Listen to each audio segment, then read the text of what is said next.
बताएं, हम अपने लिए नहीं कर रहे हैं, हम केवल आपके लिए कर रहे हैं कि आपकी बेटी साक्षी ना हो जाए। हम इसलिए कर रहे हैं कि अब हमारे मंदिरों पर सोमनाथ जैसा कभी दोबारा हमला ना हो। हम इसलिए कर रहे हैं कि तुम्हारे बच्चे, तुम्हारे जीते जी उन माँ बाप से पूछना जिनके बच्चे घर छोड़कर दूसरे मजहब में चले गए, जिनकी बेटियां घर से भाग गईं, कश्मीरी पंडितों को भगा दिया। यहीं दिल्ली में यमुना के पास पाकिस्तानी हिंदू हैं शरणार्थी, उनको रहने के लिए निवास नहीं है, लाइट नहीं है। उनके पास जब जाओ और पूछो कि वहां पाकिस्तान में क्या हाल था, उनकी बेटियों को, छोटी छोटी बच्चियों को उठा लिया गया। 13-13 साल की बच्ची को उठा ले गए। और हम नहीं चाहते कि हमारे भारत में तुम लोगों की बेटियों के साथ ऐसा हो। सिर्फ हिंदुत्व की बात और सनातन की बात हम इसलिए बोलते हैं। क्षमा करना, जो पुलिस में भी है उनके ऊपर भी कितने हमले कहां कहां नहीं हुए, बंगाल में। हम नहीं चाहते कि लौटकर हमारे राष्ट्र के इन सिपाहियों के ऊपर कोई उंगली उठाए।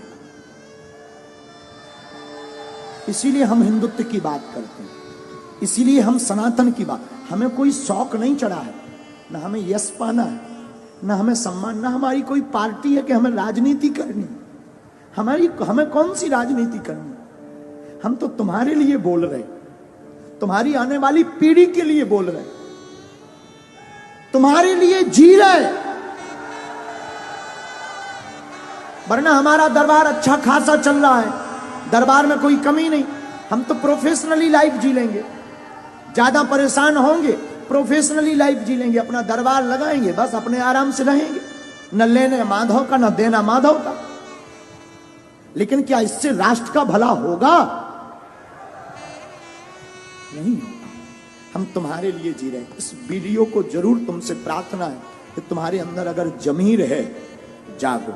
हम ये नहीं कहते तुम सपोर्ट करो हमारा, तुम्हें जहां जो करना वो करो, लेकिन हां, बात जब सनातन की आ जाए तो प्लीज चुप मत बैठना।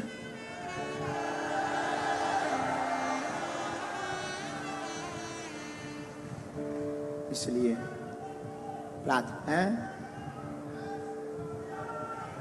नहीं बाइकआउट करना ही पड़ेगा,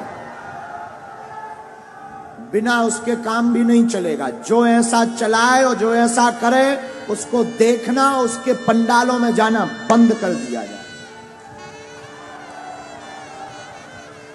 अब बाबर का देश नहीं, रघुवर का देश है यार, बेफिजूली। हमने राम के लिए इतने साल कोर्ट में माथा पच्ची की, भगवान कृष्ण की पूजा नहीं खुलकर कर पा रहे, राम की यात्राओं में पत्थर लग रहे, पाल घर में संतों को पत्थरों से पीट पीट कर बर्बरता निर्दयता से मार दिया जाता, और लोग कहते तुम चुप बैठो।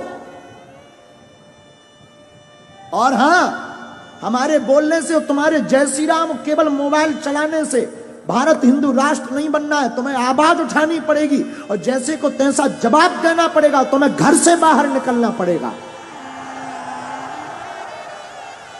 क्योंकि हम कोई राजनेता नहीं है कि तुमने ताली पीटी और वोट दिया हम चले गए।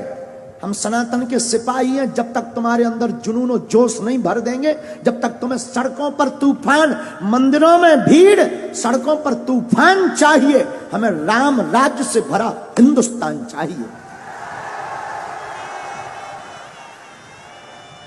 और आज तुम जवाब नहीं दोगे, कल तुम्हारी कोई नहीं सुनेगा।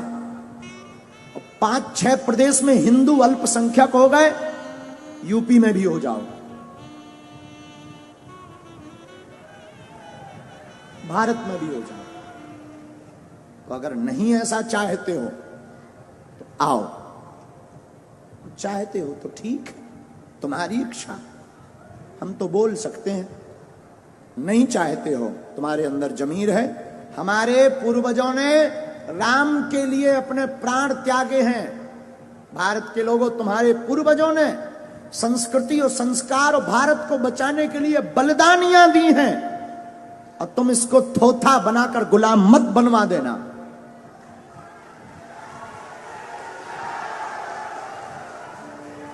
दूसरी बात, भारत में 80% सनातन हिंदू रहता है, 20% अन्य मजहब के, और 20% जब अन्य मजहब के हैं, तुम्हारा ये हाल है कि तुम अपनी बात नहीं बोल पा रहे।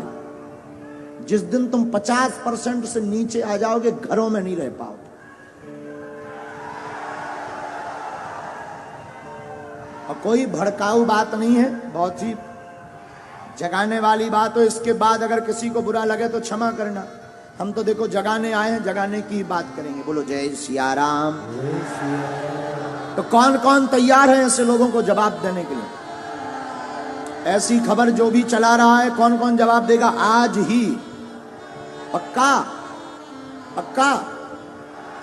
चलो देखते हैं।